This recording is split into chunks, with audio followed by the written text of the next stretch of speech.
أشهد أشهد أن لا إله إلا الله وحده لا شريك له وأشهد أن محمدا عبده ورسوله أما بعد فأعوذ بالله من الشيطان الرجيم بسم الله الرحمن الرحيم الحمد لله رب العالمين الرحمن الرحيم مالك يوم الدين إياك نعبد وإياك نستعين اهدنا الصراط المستقيم صراط الذين أنعمت عليهم غير المغضوب عليهم ولا الضالين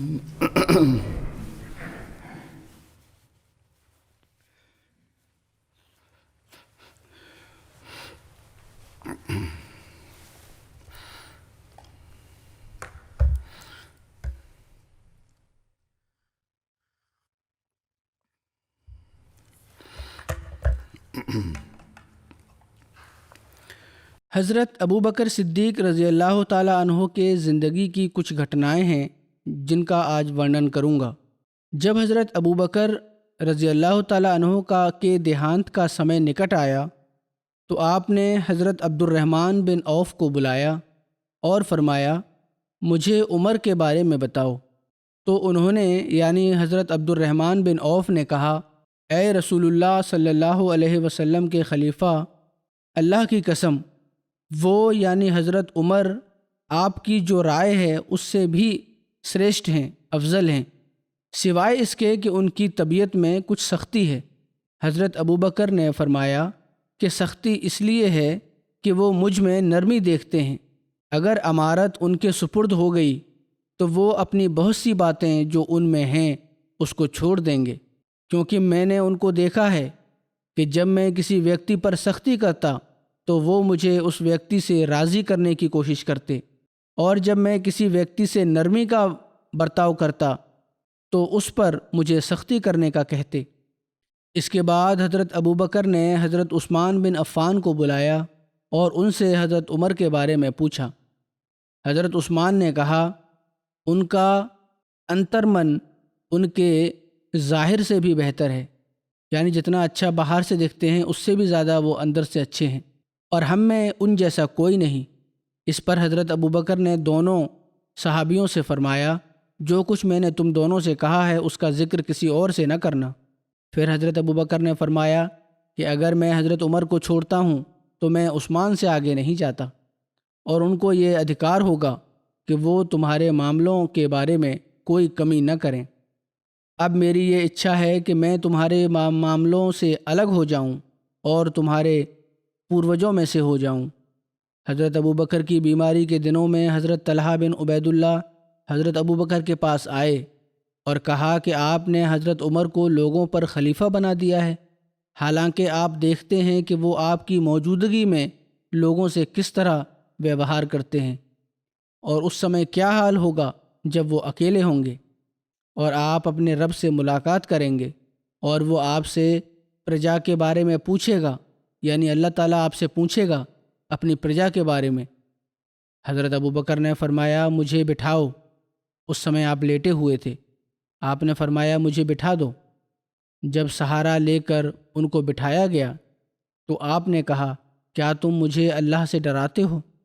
جب میں اپنے رب سے ملوں گا اور وہ مجھ سے پوچھے گا تو میں جواب دوں گا کہ میں نے تیرے بندوں میں سے بہترین کو تیرے بندوں پر خلیفہ بنایا ہے۔ حضرت مصلح موعود رضی اللہ تعالیٰ عنہ اس بارے میں بیان فرماتے ہیں تاریخ کی کتابوں کے حوالے سے کہ حضرت ابوبکر کے دیہانت جب نکٹ آیا تو آپ نے صحابہ سے مشورہ لیا کہ میں کس کو خلیفہ نیوکت کروں۔ ادھکتر صحابہ نے اپنی رائے حضرت عمر کی امارت کے بارے میں ظاہر کی، اور کچھ نے کیول یہ اعتراض کیا کہ حضرت عمر کے برتاؤ میں سختی بہت ہے، ایسا نہ ہو کہ لوگوں پر اتیاچار کریں۔ آپ نے فرمایا یہ سختی اسی وقت تک تھی جب تک ان پر ذمہ داری نہیں پڑی تھی، اب جب کہ ایک ذمہ داری ان پر پڑ جائے گی، ان کی سختی کا مادہ بھی نیائے کے اندر آ جائے گا۔ اتہ تمام صحابہ حضرت عمر کی خلافت پر راضی ہو گئے۔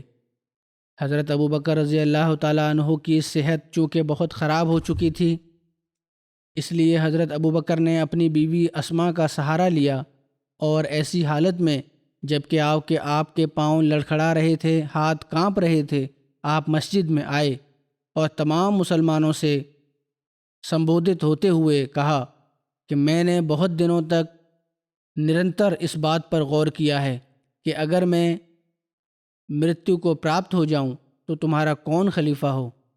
آخر بہت وچار کرنے اور دعاؤں سے کام لینے کے بعد میں نے یہی اچت سمجھا ہے کہ عمر کو خلیفہ نامت کر دوں، سو میرے دیہانت کے بعد عمر تمہارے خلیفہ ہوں گے۔ سب صحابہ اور دوسرے لوگوں نے اس امارت کو سویکار کیا، اور حضرت ابوبکر کے دیہانت کے بعد حضرت عمر کی بیعت ہو گئی۔ پھر اس بارے میں اور ادھک ایک جگہ حضرت مسلم موعود رضی اللہ تعالیٰ عنہ فرماتے ہیں، اس اعتراض کا جواب دیتے ہوئے کہ آپ نے نامزد کیوں کیا؟ آپ کہتے ہیں کہ اگر کہا جائے کہ جب قوم کے چناؤ سے ہی کوئی خلیفہ ہو سکتا ہے تو حضرت ابوبکر نے حضرت عمر کو نامزد کیوں کیا تھا، تو اس کا جواب یہ ہے کہ آپ نے یوں ہی نامزد نہیں کر دیا، بلکہ پہلے صحابہ سے آپ کا مشورہ لینا ثابت ہے۔ فرق ہے تو صرف اتنا کہ خلفاء کو خلیفہ کے دیہانت کے بعد نیوکت کیا جاتا ہے، اور حضرت عمر کو حضرت ابوبکر کی موجودگی میں ہی نیوکت کر لیا گیا۔ پھر آپ نے اسی پر بس نہیں کیا، یعنی حضرت ابوبکر نے یہیں پر بس نہیں کیا، صرف اس کو کافی نہیں سمجھا کہ چند صحابہ سے مشورہ لینے کے بعد آپ نے حضرت عمر کی خلافت کا اعلان کر دیا ہو، بلکہ باوجود سخت کمزوری کے آپ اپنی پتنی کا سہارا لے کر مسجد میں پہنچے اور لوگوں سے کہا کہ ہے لوگو، میں نے صحابہ سے مشورہ لینے کے بعد اپنے بعد خلافت کے لیے عمر کو پسند کیا ہے، کیا تمہیں بھی ان کی خلافت سویکار ہے؟ اس پر تمام لوگوں نے اپنی پسندیدگی کا اظہار کیا، بس یہ بھی ایک رنگ میں انتخاب ہی تھا۔ حضرت ابوبکر صدیق رضی اللہ تعالیٰ عنہ کی بیماری اور وصیت کے بارے میں تاریخ طبری میں لکھا ہے کہ حضرت ابوبکر کی بیماری اور دیہانت کا ورنن یوں ہوا ہے کہ حضرت ابوبکر کی بیماری کا کارن یہ ہوا کہ 7 جمادی الآخر سوموار کے دن آپ نے اسنان کیا۔ اس دن سردی بہت زیادہ تھی، اس وجہ سے آپ کو بخار ہو گیا جو 15 دن تک رہا، یہاں تک کہ آپ نماز کے لیے باہر آنے کے یوگیہ نہ رہے۔ آپ نے آدیش دیا کہ حضرت عمر نماز پڑھاتے رہیں۔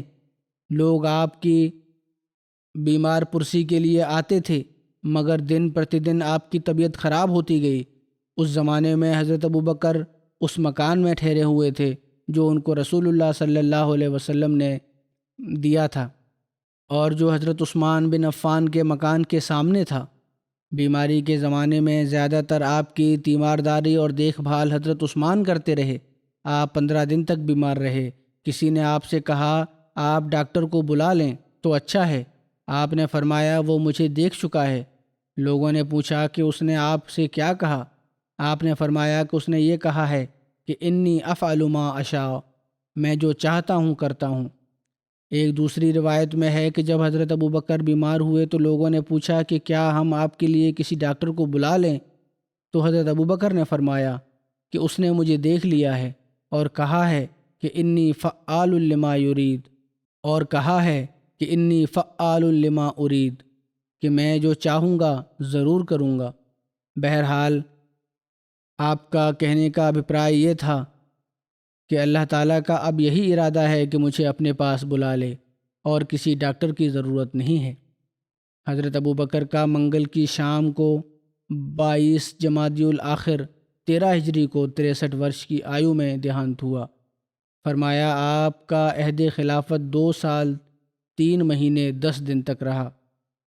حضرت ابوبکر صدیق کے لبوں سے جو آخری شبد نکلے وہ قرآن کریم کی یہ آیت مبارکہ تھی کہ توفنی مسلما و الحقنی بالصالحین، یعنی مجھے فرما بردار ہونے کی حالت میں مرتیو دے اور مجھے نیک لوگوں کے زمرے میں سملت کر۔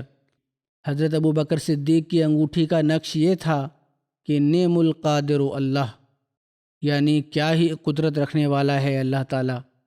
حضرت عائشہ فرماتی ہیں کہ حضرت ابوبکر نے فرمایا، میری تجہیز و تکفین یعنی کفن دفن سے فارغ ہو کر دیکھنا کہ کوئی اور چیز تو نہیں رہ گئی۔ باقی چیزیں تو حضرت عمر کو دے دی تھیں کہ کوئی چیز رہ تو نہیں گئی، اگر ہو تو اس کو بھی حضرت عمر کے پاس بھیج دینا۔ کفن دفن کے بارے میں فرمایا، اس سمے جو کپڑا بدن پر ہے اسی کو دھو کر دوسرے کپڑوں کے ساتھ کفن دینا۔ حضرت عائشہ نے نویدن کیا کہ یہ تو پرانا ہے، کفن کے لیے نیا ہونا چاہیے۔ فرمایا، زندے مردوں کی بنسبت نئے کپڑوں کے زیادہ حقدار ہیں، جو نیا کپڑا ہے وہ کسی زندہ کو پہنا دو، زیادہ بہتر ہے۔ حضرت عائشہ بیان کرتی ہیں کہ حضرت ابوبکر نے وصیت کی تھی کہ آپ کی پتنی حضرت اسماء بنت امیس آپ کو غسل دیں، یعنی نہلائیں۔ حضرت ابوبکر کے صاحبزادے حضرت عبد الرحمن نے ان کے ساتھ مدد کی۔ آپ کا کفن 2 کپڑوں پر آدھارت تھا، ان میں سے ایک کپڑا اسنان کے لیے استعمال ہونے والا تھا۔ یہ بھی روایت ہے کہ 3 کپڑوں میں کفن دیا گیا تھا۔ پھر آپ کو نبی کریم صلی اللہ علیہ وسلم کی چارپائی پر رکھا گیا۔ یہ وہ چارپائی تھی جس پر حضرت عائشہ سویا کرتی تھیں۔ اسی چارپائی پر آپ کا جنازہ اٹھایا گیا اور حضرت عمر نے رسول اللہ صلی اللہ علیہ وسلم کی قبر اور منبر کے بیچ آپ کا جنازہ پڑھایا، اور آپ کو رات کے وقت اسی کمرے میں رسول اللہ صلی اللہ علیہ وسلم کی قبر کے ساتھ دفن کیا گیا۔ آپ کا سر رسول اللہ صلی اللہ علیہ وسلم کے کندھوں کے مقابلے پر رکھا گیا۔ دفن کرنے کے وقت حضرت عمر بن خطاب، حضرت عثمان بن عفان، حضرت طلحہ بن عبید اللہ اور حضرت عبد الرحمن بن ابوبکر قبر میں اترے اور آپ کو دفن کیا۔ ابن شہاب سے مروی ہے کہ حضرت عمر نے حضرت ابوبکر کو رات کے وقت دفن کیا۔ حضرت سالم بن عبداللہ اپنے پتا کا یہ کتھن ورنن کرتے ہیں کہ حضرت ابوبکر صدیق کی وفات کا کارن رسول اللہ صلی اللہ علیہ وسلم کی وفات کا غم تھا، کیونکہ حضور صلی اللہ علیہ وسلم کی وفات کے بعد آپ کا جسم نرنتر کمزور سے کمزور تر ہوتا گیا، یہاں تک کہ آپ کا دیہانت ہو گیا۔ کچھ جیونی لکھنے والوں نے یہ بھی بیان کیا ہے کہ آپ کی وفات کا کارن وہ کھانا تھا جس میں کسی یہودی نے زہر ملا دیا تھا، لیکن سامانیتہ جیونی لکھنے والوں نے اس روایت کا کھنڈن بھی کیا ہے۔ حضرت عائشہ رضی اللہ تعالیٰ عنہ بیان فرماتی ہیں کہ جب حضرت ابوبکر کے دیہانت کا سمے نکٹ آیا تو انہوں نے پوچھا، یہ کون سا دن ہے؟ لوگوں نے کہا سوموار۔ حضرت ابوبکر نے کہا، اگر آج میں فوت ہو جاؤں تو کل کا انتظار نہ کرنا، کیونکہ مجھے وہ دن یا رات زیادہ محبوب ہے جو رسول اللہ صلی اللہ علیہ وسلم کے زیادہ نکٹ ہو، یعنی تدفین وہاں ہو جائے تو زیادہ بہتر ہے۔ حضرت ابوبکر نے اپنے ترکے میں اپنی وراثت کی بارے میں فرمایا کہ میرے بعد قرآنی آدیشوں کے انوسار اسے وبھاجت کر دیا جائے۔ اسی طرح ایک روایت یہ بھی ہے کہ آپ نے اپنے چھوڑے ہوئے مال میں سے رشتہ داروں کے لیے جو وارث نہیں تھے 5ویں حصے کی وصیت کی تھی۔ حضرت ابوبکر رضی اللہ تعالیٰ عنہ کی پتنیوں اور اولاد کے بارے میں ذکر ہے کہ آپ کی 4 بیویاں تھیں۔ نمبر 1 قتیلہ بنت عبد العزی، ان کے اسلام لانے کے بارے میں متبھید ہے۔ یہ حضرت عبداللہ اور حضرت اسماء کی ماتا تھیں۔ حضرت ابوبکر نے انہیں زمانہ جاہلیت میں طلاق دے دی تھی۔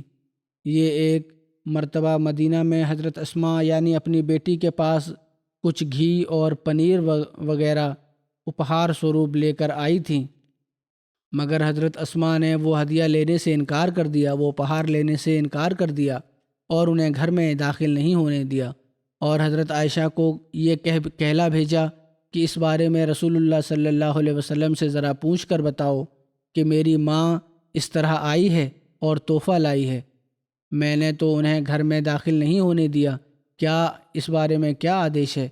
اس پر آپ صلی اللہ علیہ وسلم نے فرمایا کہ ان کو گھر میں آنے دو اور ان کا تحفہ سویکار کرو۔ نمبر 2 پر جو پتنی تھیں وہ حضرت ام رومان بنت عامر تھیں۔ آپ کا سمبند بنو کنانہ بن خزیمہ سے تھا۔ آپ کے پہلے پتی حارث بن سخبرہ مکہ میں فوت ہو گئے۔ اس کے بعد حضرت ابوبکر کے نکاح میں آ گئیں۔ آپ ابتدا میں اسلام لے آئیں اور رسول اللہ صلی اللہ علیہ وسلم کی بیعت کی اور مدینہ کی طرف ہجرت کی۔ آپ کے پیٹ سے حضرت عبد الرحمن اور حضرت عائشہ کی پیدائش ہوئی۔ آپ کا دیہانت 6 ہجری میں مدینہ میں ہوا۔ نبی کریم صلی اللہ علیہ وسلم سوئم ان کی قبر میں اترے اور ان کی مغفرت کی دعا کی۔ تیسری حضرت اسماء بنت امیس بن معبد بن حارث تھیں۔ آپ کی کنیت ام عبداللہ ہے۔ آپ مسلمانوں کے دار ارقم میں داخل ہونے سے پہلے ہی اسلام سویکار کر کے رسول اللہ صلی اللہ علیہ وسلم کی بیعت میں آ چکی تھیں۔ آپ ابتدائی ہجرت کرنے والی تھیں۔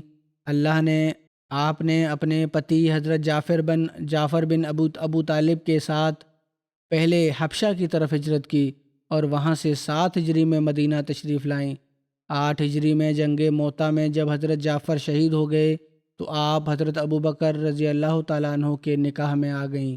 آپ کے پیٹ سے محمد بن ابی بکر پیدا ہوئے۔ چوتھی پتنی حضرت حبیبہ بنت خارجہ بن زید بن ابو زہیرہ تھی۔ ان کا سمبند انصار کی شاخ خزرج سے تھا۔ حضرت ابوبکر مدینہ کے آس پاس کے علاقے صنعاء میں آپ کے ساتھ رہا کرتے تھے۔ آپ کے پیٹ سے حضرت ابوبکر کی بیٹی ام کلثوم پیدا ہوئیں، جن کی پیدائش حضرت ابوبکر کے دیہانت کے کچھ سمے بعد ہوئی۔ اولاد میں 4 بیٹے اور 3 بیٹیاں تھیں۔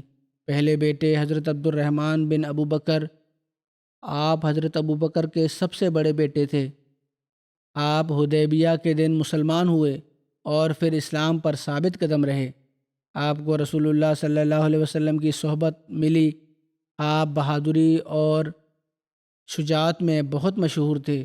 اسلام سویکار کرنے کے بعد آپ کا قابل تعریف ویوہار رہا۔ دوسرے حضرت عبداللہ بن ابوبکر تھے۔ آپ کا رسول اللہ صلی اللہ علیہ وسلم کی ہجرت مدینہ کے اوسر پر اہم کردار رہا تھا۔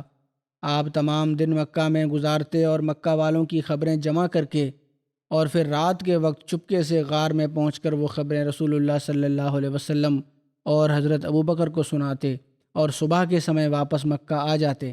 طائف کی جنگ میں آپ کو ایک تیر لگا جس کا زخم ٹھیک نہ ہوا اور آخرکار اسی کی وجہ سے حضرت ابوبکر کی خلافت میں آپ نے شہادت پائی۔ محمد بن ابوبکر تیسرے بیٹے تھے۔ آپ حضرت اسماء بنت امیس کے بطن سے پیدا ہوئے۔ حجۃ الوداع کے موقع پر ذوالحلیفہ میں آپ کی پیدائش ہوئی۔ حضرت علی کی گود میں آپ نے پرورش پائی اور حضرت علی نے اپنے دور میں آپ کو مصر کا گورنر مقرر کیا۔ آپ وہیں مارے گئے۔ کچھ روایات میں حضرت عثمان کو قتل کرنے والوں میں ان کا نام بھی لیا جاتا ہے اور اسی وجہ سے ان کو قتل کیا گیا۔ واللہ عالم، اللہ بہتر جانتا ہے کہ کیا ہوا تھا۔ آپ کے بچوں میں سے چوتھے حضرت اسماء بنت ابوبکر ہیں۔ آپ ذات النطاقین کے نام سے پرسدھ ہیں۔ آپ حضرت عائشہ سے عمر میں بڑی تھیں۔ رسول اللہ صلی اللہ علیہ وسلم نے آپ کو ذات النطاقین کے لقب سے نوازا تھا کیونکہ ہجرت کے اوسر پر انہوں نے رسول اللہ صلی اللہ علیہ وسلم اور اپنے پتا کے لیے کھانا پینا باندھنے اور تیار کرنے کیا اور پھر اس کو باندھنے کے لیے کوئی چیز نہ ملی تو اپنے کمربند کو پھاڑ کر اس میں سامان کو باندھ دیا۔ حضرت زبیریہ کھانے کا جو انتظام کیا تھا وہ کھانا کمر کے کپڑے سے باندھ کر دے دیا۔ حضرت زبیر بن عوام سے آپ کی شادی ہوئی اور بحالت حمل آپ نے مدینہ ہجرت کی۔ ہجرت کے بعد آپ کے پیٹ سے حضرت عبداللہ بن زبیر پیدا ہوئے جو ہجرت کے بعد پیدا ہونے والے سب سے پہلے بچے تھے۔ حضرت اسماء نے 100 سال عمر پائی۔ آپ کے دیہانت مکہ میں 73 ہجری میں ہوا۔ 5واں بچہ ام المومنین حضرت عائشہ بنت ابوبکر تھیں۔ آپ نبی کریم صلی اللہ علیہ وسلم کی پتنی تھیں۔ آپ مہیلاؤں میں سب سے بڑی ودوان تھیں۔ رسول اللہ صلی اللہ علیہ وسلم نے آپ کو ام عبداللہ کی کنیت عطا فرمائی۔ رسول اللہ صلی اللہ علیہ وسلم کو آپ کے ساتھ مثالی محبت تھی۔ امام شعبی بیان کرتے ہیں کہ جب مسروق حضرت عائشہ سے کوئی روایت بیان کرتے تو کہتے، مجھ سے صدیقہ بنت صدیق نے بیان کیا جو اللہ کے محبوب کی محبوبہ ہیں اور جن کی بریت اللہ تعالیٰ نے نازل فرمائی ہے۔ آپ کی وفات 63 سال کی آیو میں 57 ہجری میں ہوئی۔ ایک روایت کے انصار آپ کی وفات 58 ہجری میں ہوئی۔ چھٹی اولاد جو تھی وہ ام کلثوم بنت ابو بکر تھیں۔ آپ حضرت حبیبہ بنت خارجہ انصاریہ کے بطن سے پیدا ہوئیں۔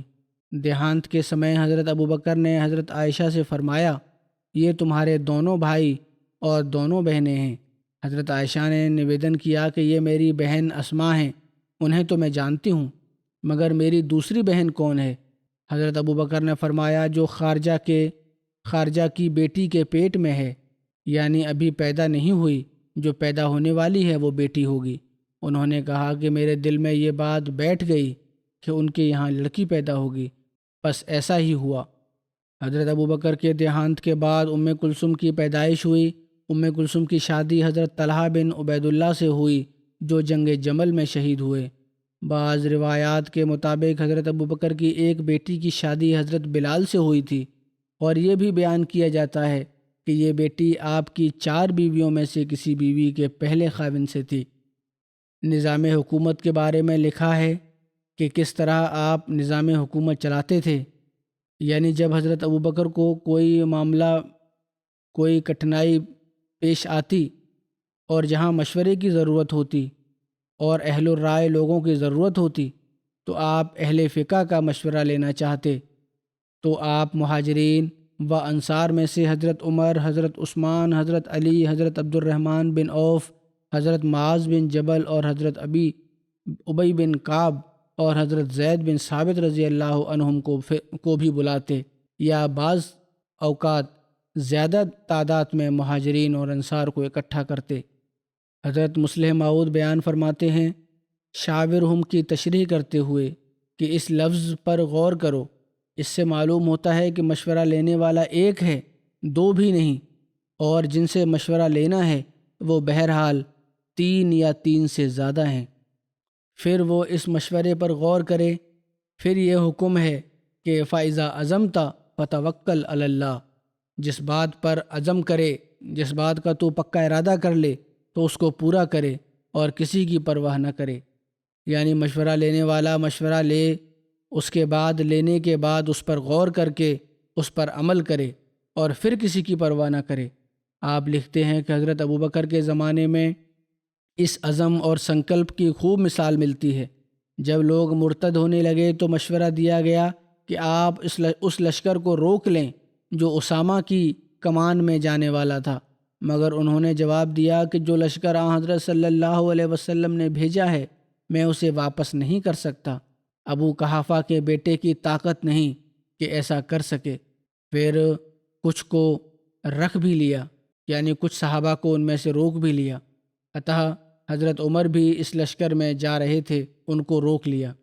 پھر زکوٰۃ کے بارے میں کہا گیا کہ مرتد ہونے سے بچانے کے لیے ان کو معاف کر دو۔ انہوں نے جواب دیا کہ اگر یہ رسول اللہ صلی اللہ علیہ وسلم کو اونٹ باندھنے کی ایک رسی بھی دیتے تھے تو وہ بھی لوں گا، اور اگر تم سب مجھے چھوڑ کر چلے جاؤ اور مرتدین کے ساتھ جنگل کے درندے بھی مل جائیں تو میں اکیلا ان سب کے ساتھ جنگ کروں گا۔ یہ دೃڑ سنکلپ کا نمونہ ہے۔ پھر کیا ہوا تم جانتے ہو۔ یہ ارادہ اور عزم تھا جو حضرت ابوبکر کا، اور لوگوں کے مشورے اور تھے، لیکن کیا ہوا؟ جس عزم کا نمونہ آپ نے دکھایا، خدا تعالیٰ نے آپ کے اس عزم اور سنکلپ کی وجہ سے وجے کا دروازہ کھول دیا۔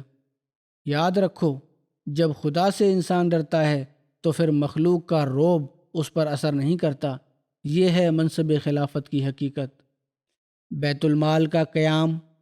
رسول اللہ صلی اللہ علیہ وسلم کے عہد مبارک میں مال غنیمت 5واں حصہ زکوٰۃ وغیرہ کے جو اموال آتے تھے، آپ اسی سمے سب کے سامنے مسجد میں بیٹھ کر تقسیم کر دیتے تھے، اور یوں کہا جا سکتا ہے کہ اس رنگ میں بیت المال کا شعبہ نبی کریم صلی اللہ علیہ وسلم کے دور میں موجود تھا۔ البتہ حضرت ابوبکر کے دور میں فتوحات کی وجہ سے دوسری مدات کے علاوہ غنیمت اور ٹیکس کی آمدنی بھی کافی زیادہ آنی شروع ہو گئی۔ اس میں بڑھوتری ہوئی۔ حضرت ابوبکر کو ایک بیت المال قائم کرنے کی ضرورت محسوس ہوئی تاکہ تقسیم اور خرچ ہو جانے تک مال وہاں رکھا جا سکے۔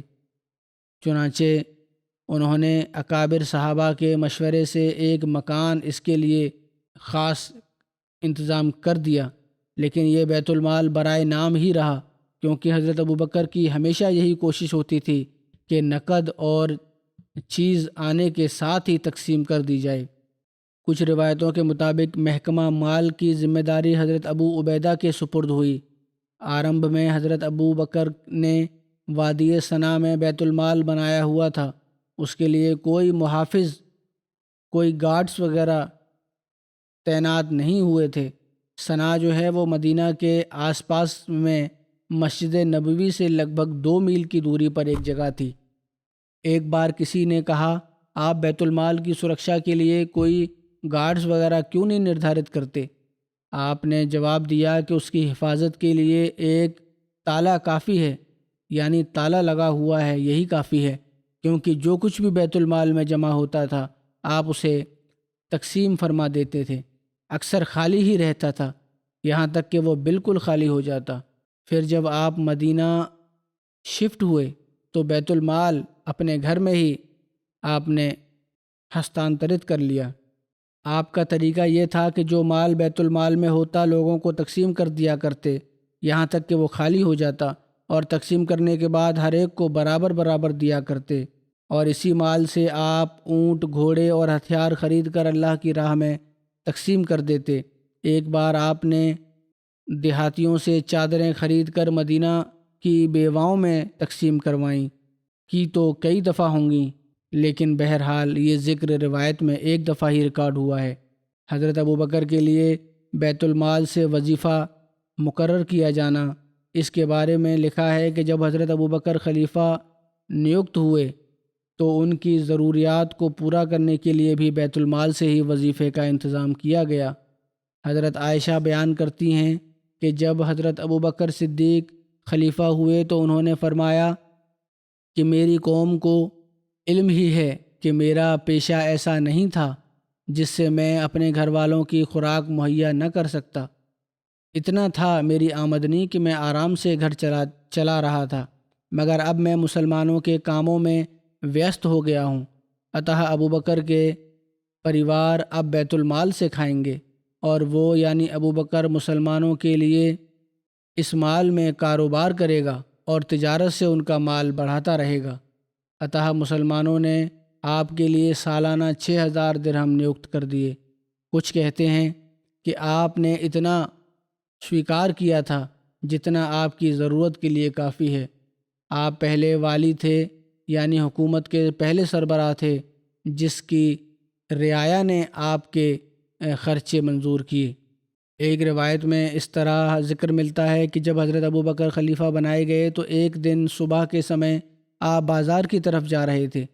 ان کے کندھے پر وہ کپڑے تھے جن کی وہ تجارت کیا کرتے تھے۔ آپ کو حضرت عمر بن خطاب اور حضرت ابو عبیدہ بن جراح ملے۔ انہوں نے کہا، اے رسول اللہ کے خلیفہ، کہاں کا ارادہ ہے؟ آپ نے فرمایا کہ بازار جا رہا ہوں۔ انہوں نے کہا، یہ آپ کیا کرتے ہیں حالانکہ آپ مسلمانوں کے امور کے والی ہیں؟ آپ نے فرمایا، تو میں اپنے اہل و عیال، اپنے پریوار کو کہاں سے کھلاؤں گا؟ تو وہ آپ کو اپنے ساتھ یہ کہہ کر لے گئے کہ ہم آپ کا حصہ نردھارت کرتے ہیں۔ عطا سالانہ 3000 درہم وظیفہ نردھارت ہوا۔ کچھ روایتوں کے مطابق 6000 درہم، جیسا کہ پہلے ذکر ہو چکا ہے، وظیفہ نردھارت ہوا، اور کچھ کے مطابق پورے دور خلافت میں 6000 درہم دیے گئے۔ اسی طرح سیرت کی کتابوں میں تقریباً سروسمتی سے یہ ملتا ہے کہ اگر یدیپی حضرت ابوبکر نے بیت المال سے اپنی اور اپنے پریوار کی ضرورتوں پوری کرنے کے لیے وظیفہ لیا، مگر دیہانت کے سمے تمام رقمیں واپس کر دیں۔ اتہ ایک روایت ہے کہ جب آپ کی وفات کا وقت قریب آیا تو آپ نے وصیت فرمائی کہ آپ کی زمین بیچ کر کے اس کی قیمت سے وہ رقم ادا کی جائے جو آپ نے بیت المال سے اپنی ذاتی ضرورتوں کے لیے لی تھی۔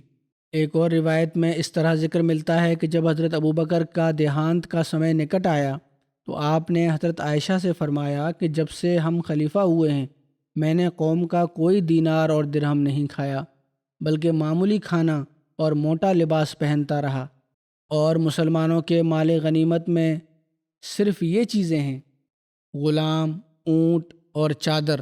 عطا میرے مرنے کے بعد ان تمام چیزوں کو عمر کو بھجوا دینا، یعنی حضرت عمر کو۔ حضرت عائشہ فرماتی ہیں کہ جب آپ کا دیہانت ہوا تو میں نے وہ چیزیں حضرت عمر کے پاس بھیج دیں۔ انہیں دیکھ کر وہ رونے لگے۔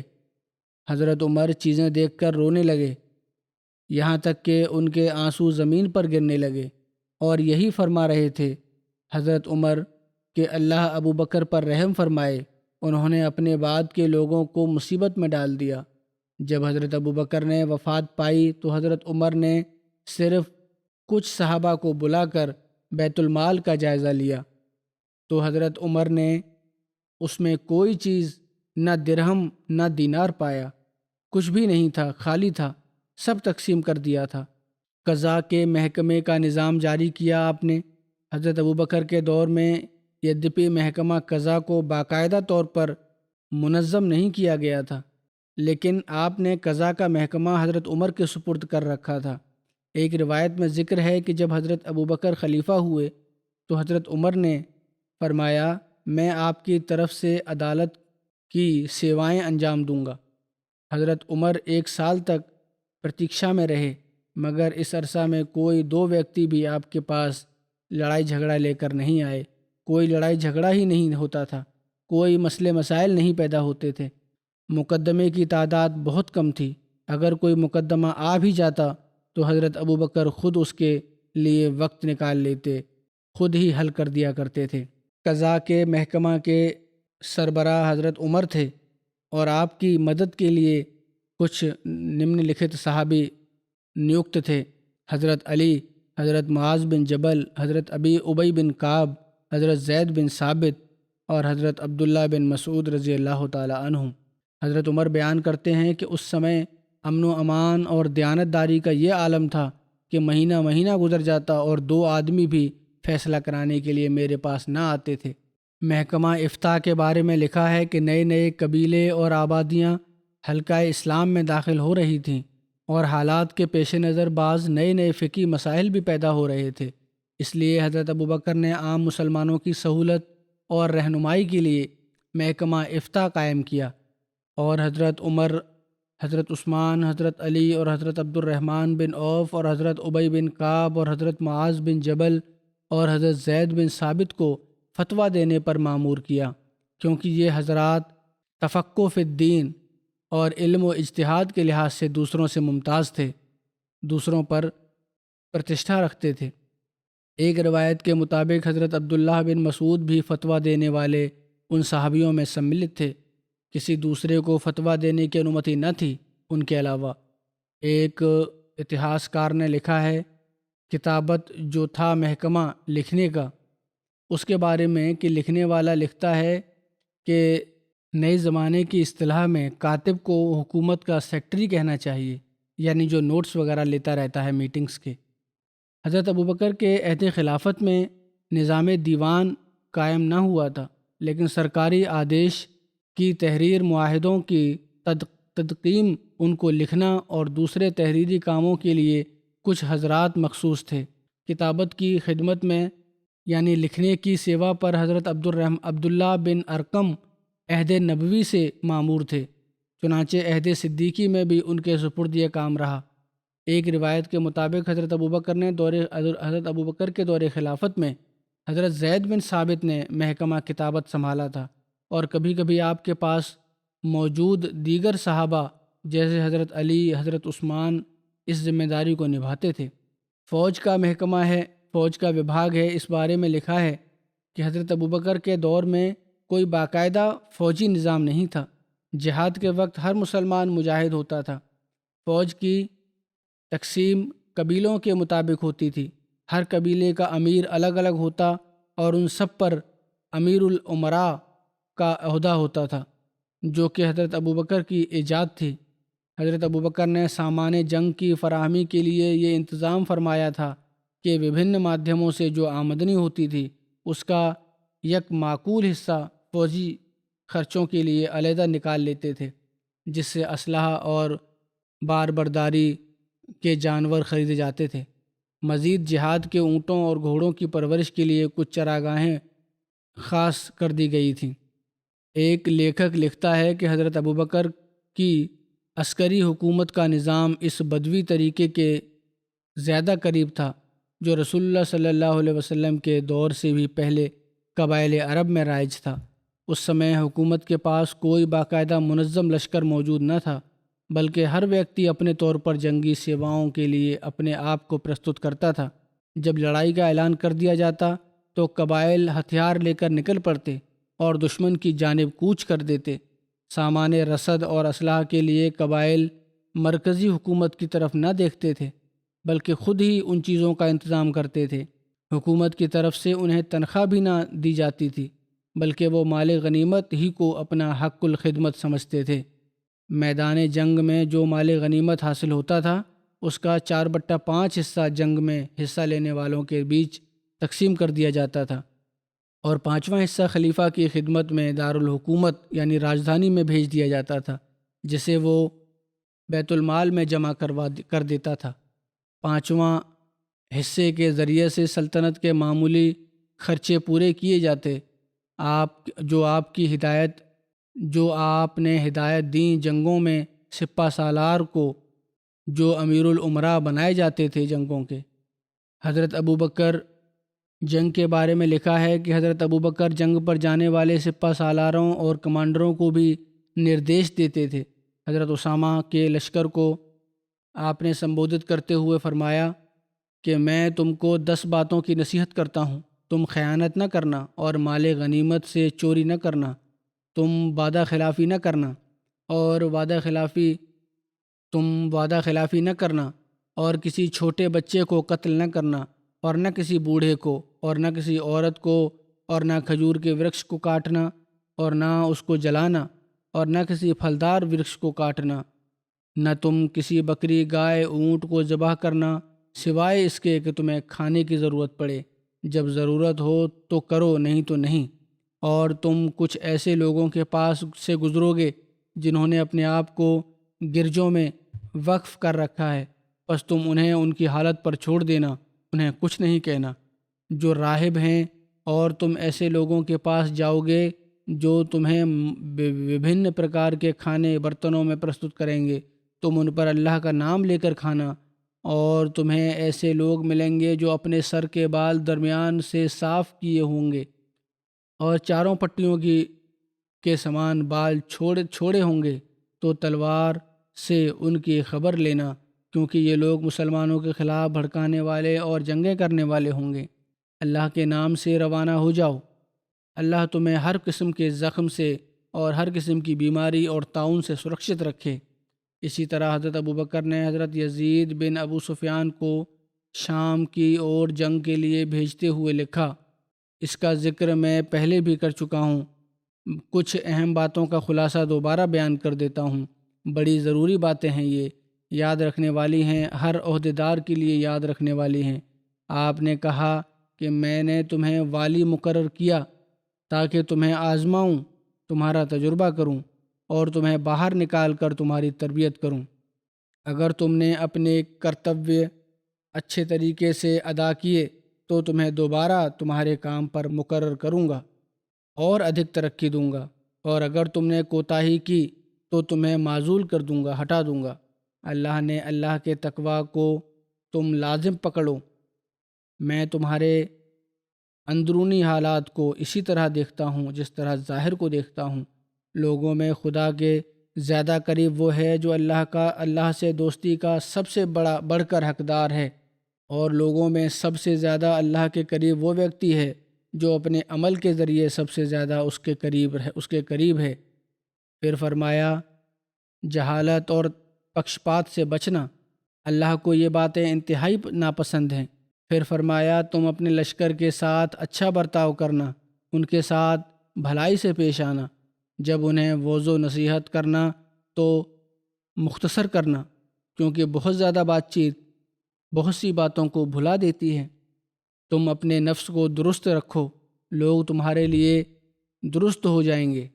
لیڈر اپنے درست رکھیں، عہدیدار اپنی حالت صحیح رکھیں تو لوگ خود بخود درست ہو جاتے ہیں۔ اور نمازوں کو ان کے سمے پر، رکوع اور سجدوں کو مکمل کرتے ہوئے ادا کرنا، نمازوں کی پابندی بڑی ضروری ہے۔ پھر فرمایا کہ جب دشمن کے سفیر تمہارے پاس آئیں تو ان کا اکرام کرنا، ان کی عزت کرنا، انہیں بہت کم ٹھہرانا، زیادہ دیر نہ ٹھہریں تمہارے پاس اور وہ تمہارے لشکر سے جلد نکل جائیں۔ لشکر میں زیادہ دیر نہ رہیں، جلدی نکل جائیں تاکہ وہ کچھ جان نہ سکیں اس لشکر کے بارے میں۔ ان کو اپنے کاموں کے بارے میں سوچنا نہ دینا، بڑی مختصر باتیں بتانا۔ فرمایا کہ اپنے لوگوں کو ان سے بات کرنے سے روک دینا، اپنے ہر ایک کو ان سے ملنے سے روک دینا، اپنے سفیروں کو، اپنے لوگوں کو سفیروں سے یعنی سفیروں سے نہ ملنے دینا۔ یہ نہیں کہ جہاں جائیں وہ چلے جائیں اور ملتے چلے جائیں، نہیں، یہ صرف جن سے ملنا ہے، جن سے بات کرنی ہے ان سے بات کریں، عوام میں نہ گھس جائیں وہ۔ جب تم خود ان سے بات کرو تو اپنے بھید کو پرکٹ نہ کرنا، خود بھی بڑی احتیاط سے، ساودھانی سے بات کرنا سفیروں سے۔ جب تم کسی سے مشورہ لینا، پھر مشورہ کے بارے میں بتایا کہ جب تم کسی سے مشورہ لینا، بات سچ کہنا، صحیح مشورہ ملے گا، ساری بات بتا کے پھر مشورہ لینا۔ مشیر سے اپنی خبر مت چھپانا، ورنہ تمہاری وجہ سے تمہیں نقصان پہنچے گا۔ سارے دن کی معمولات حاصل کرنے کے بارے میں کہ کس طرح معلومات حاصل کی جائیں، کس طرح انفارمیشن معلوم ہو عہدیدار کو، لیڈر کو، کمانڈر کو۔ تو فرمایا کہ دوستوں کے ساتھ رات کے وقت باتیں کرو، شام کے وقت بیٹھو، ان میں سے لوگ چنو، ان سے باتیں کرو، تمہیں خبریں مل جائیں گی۔ اکثر بغیر اطلاع دیے ہی اچانک ان کی چوکیوں کا معائنہ کرنا، نگرانی بھی ضروری ہے۔ جسے اپنی حفاظت گاہ سے غافل پاؤ اس کو اچھی طرح سے سزا دینا۔ پھر فرمایا سزا دینے میں جلدی نہ کرنا اور نہ بالکل نظر انداز کرنا، دونوں چیزیں ضروری ہیں۔ نہ جلدی بازی کرنی ہے سزا دینے میں، فیصلہ کرنے میں، نہ یہ کہ بالکل ہی لاپرواہ ہو جاؤ، کچھ کہو ہی نہ۔ اپنی فوج سے لاپرواہ نہ رہنا، ان کی جاسوسی کر کے ان کو رسوا نہ کرنا، ہر وقت جستجو اپنے لوگوں کی جاسوسی نہ کرتے رہنا، کیونکہ اس طرح ان کی رسوائی ہوتی ہے۔ ان کے راز کی باتیں لوگوں سے نہ بیان کرنا، جو تمہیں راز پتہ لگے کسی اور سے نہ بیان کرنا۔ بیکار قسم کے لوگوں کے ساتھ مت بیٹھنا، سچے اور وفادار لوگوں کے ساتھ بیٹھنا۔ بزدل نہ بننا، ورنہ لوگ بھی بزدل ہو جائیں گے۔ مال غنیمت میں خیانت سے بچنا، یہ محتاجی سے قریب کرتی ہے اور فتح اور نصرت کو روکتی ہے۔ یہ بہت سی نئی باتیں ہیں جو میں نے بیان کی۔ ان میں سے کچھ باتیں جیسا کہ میں نے پہلے کہا علاوہ فوجی افسروں کے ہمارے عہدیداروں کے لیے بھی ضروری ہیں، جس کا انہیں خیال رکھنا چاہیے، تبھی کام میں برکت پڑے گی۔ یہ خلاصہ میں نے دوبارہ جیسا کہ پہلے کہا ہے اس لیے بیان کر رہا ہوں تاکہ عہدیداروں کو یاد رہے۔ اسلامی حکومت کی وبھن ریاستوں میں تقسیم کے بارے میں لکھا ہے کہ حضرت ابوبکر کے عہد خلافت میں اسلامی راجیوں کو وبھن ریاستوں میں تقسیم کیا گیا۔ ان ریاستوں میں آپ نے امراء اور گورنر نیوکت کیے۔ مدینہ ان کی راجدھانی تھا، جہاں حضرت ابوبکر بحیثیت خلیفہ تھے۔ عمال مقرر کرنے کا طریقے کے بارے میں لکھا ہے کہ حضرت ابوبکر کا طریقہ کار یہ تھا کہ آپ نبی کریم صلی اللہ علیہ وسلم کی سنت پر عمل کرتے ہوئے کسی قوم پر گورنر نیوکت کرتے ہوئے اس بات کا خیال رکھتے کہ اگر اس قوم کے افراد میں نیک اور صالح افراد ہوتے تو انہی میں سے گورنر نیوکت کرتے، طائف اور کچھ انیہ قبیلوں پر انہی میں سے گورنر نیوکت فرمائے۔ اور جب آپ کسی ویکتی کو بحیثیت گورنر بھیجتے نیوکت کر کے تو اس علاقے پر اس کی گورنری کا عہد نامہ تحریر کروا دیتے، اور اکثر اوقات اس علاقے تک پہنچنے کا راستہ بھی اس کے لیے متعین فرما دیتے، طے کر دیتے کس راستے سے جانا ہے، اور اس میں ان استھانوں کا ورنن کرتے جہاں سے ان کا گزرنا ہوتا تھا، خاص کر جب یہ نیوکتی ان علاقوں میں ہوتی جو ابھی فتح نہیں ہوئے ہوتے تھے اور اسلامی خلافت کے کنٹرول سے باہر ہوتے۔ شام، عراق اور مرتدین کی فتوحات اور مرتدین کے خلاف جنگوں میں یہ چیزیں بالکل نمایاں نظر آتی ہیں۔ کبھی کبھی آپ کچھ ریاستوں کو دوسروں کے ساتھ ملا دیتے، خاص کر مرتدین سے جنگ کے بعد یہ عمل میں آیا۔ عطا حضرت زیاد بن لبیب جو حضرموت کے گورنر تھے، ان کی نگرانی میں کندہ کو بھی سملت کر دیا، اور اس کے بعد وہ حضرموت اور کندہ دونوں کے گورنر رہے۔ حضرت ابوبکر کے دور میں عاملین کے چین میں اولیت اسلام کو دیکھا جاتا، ساتھ ہی ایسے ویکتی کو نیوکت کیا جاتا جو درسگاہ نبوت سے تربیت یافتہ ہو، نبی کے دور میں نبی کے ساتھ رہا ہو، جن کو صحبت ملی ہو حضرت صلی اللہ علیہ وسلم کی، ان کو عامل مقرر کیا جاتا۔ پہلی پریفرنس وہ تھی۔ اس سلسلے میں آپ کا معیار یہ تھا کہ جس شخص کو حضور صلی اللہ علیہ وسلم جس کام کے لیے مقرر فرما گئے تھے، آپ اس میں ہرگز کوئی رد و بدل نہ فرماتے تھے۔ مثلا حضور صلی اللہ علیہ وسلم نے حضرت اسامہ کو لشکر کا امیر مقرر کیا تھا۔ بعد میں کچھ لوگوں نے یہ مشورہ دیا، کسی بزرگ صحابی کو اس عہدے پر نیوکت کرنے کا مشورہ دیا، لیکن آپ نے حضرت اسامہ کو ہی برقرار رکھا۔ اسی طرح آپ یہ بھی دیکھتے تھے کہ کس ویکتی نے حضور صلی اللہ علیہ وسلم سے زیادہ صحبت اور فیض حاصل کیا ہے۔ یہی وجہ ہے کہ آپ اکثر وبھن ذمہ داری ان لوگوں کے سپرد کیا کرتے تھے جو فتح مکہ سے پہلے مسلمان ہوئے تھے۔ اس سلسلے میں آپ نے کبھی قبائلی عصبیت یا اقربا نوازی کا رویہ اختیار نہیں کیا۔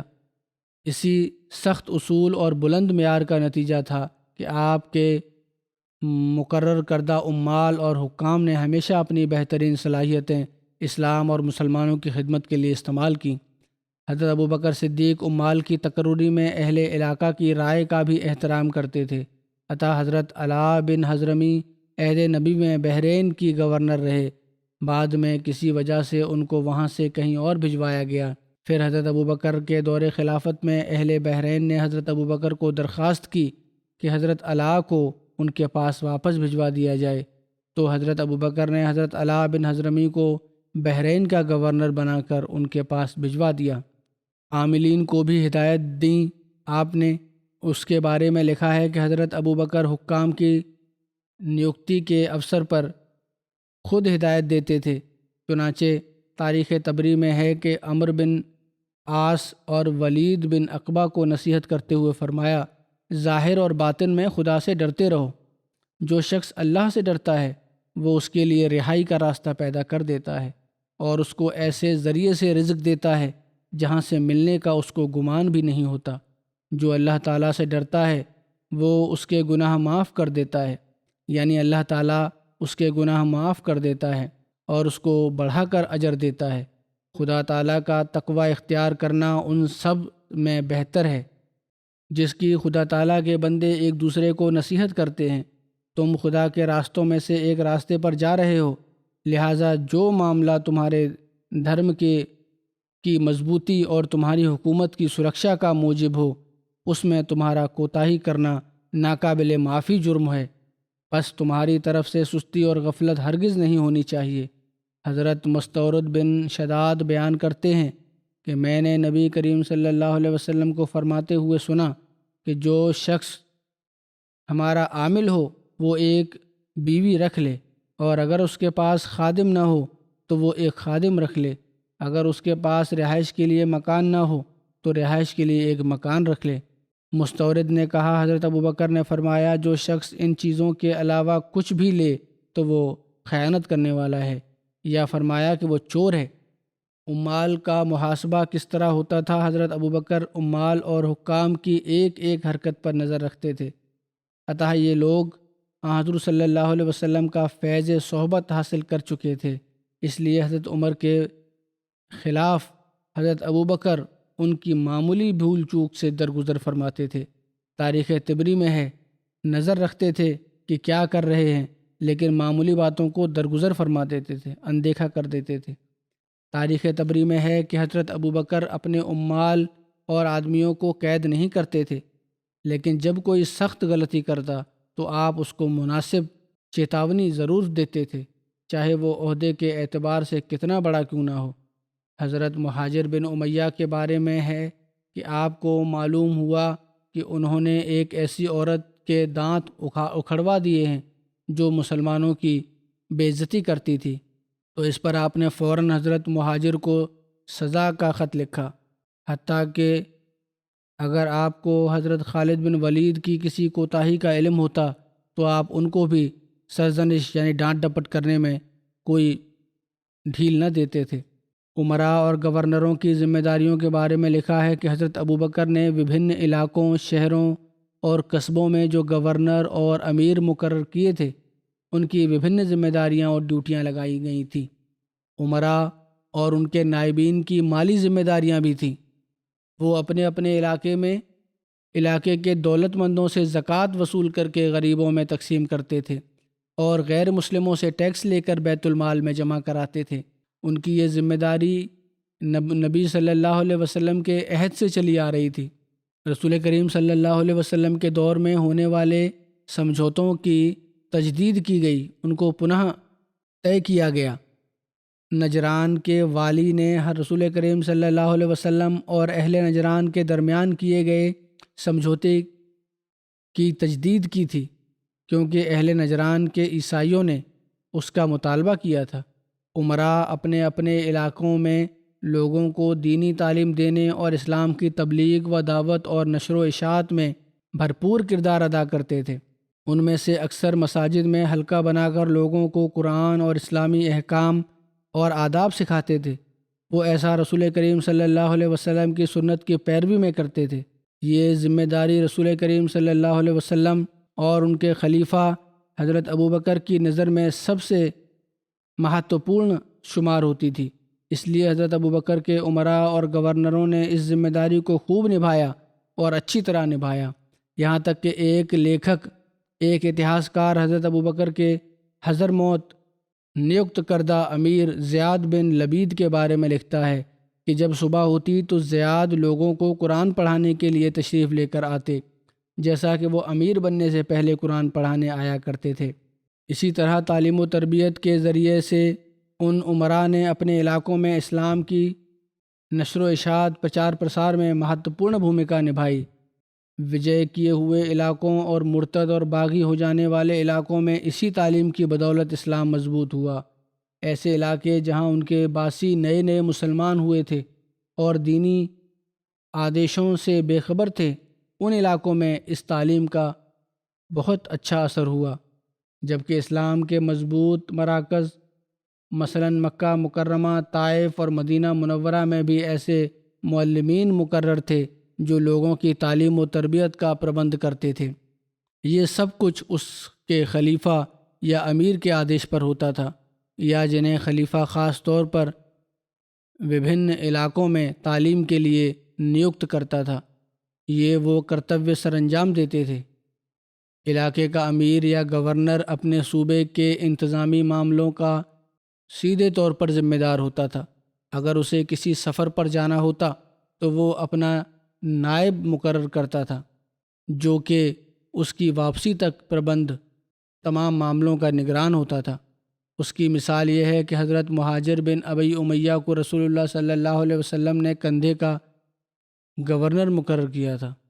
آپ صلی اللہ علیہ وسلم کے دیہانت کے بعد حضرت ابوبکر نے بھی انہیں اسی عہدے پر برقرار رکھا۔ مہاجر اپنی پتنی کی وجہ سے یمن نہیں جا سکے، وہ مدینہ میں رک گئے اور اپنی جگہ زیاد بن لبید کو روانہ کیا کہ ان کی شفایابی اور یمن آنے تک ان کے کرتویوں کا نرواہن کریں۔ حضرت ابوبکر نے بھی اس معاملے کی انومتی دے دی۔ اسی طرح عراق کی گورنری کے دوران حضرت خالد بن ولید ہیرا میں اپنی واپسی تک اپنا نائب مقرر کر دیتے تھے۔ یہ ذکر چل رہا ہے، انشاءاللہ آئندہ بھی بیان کروں گا۔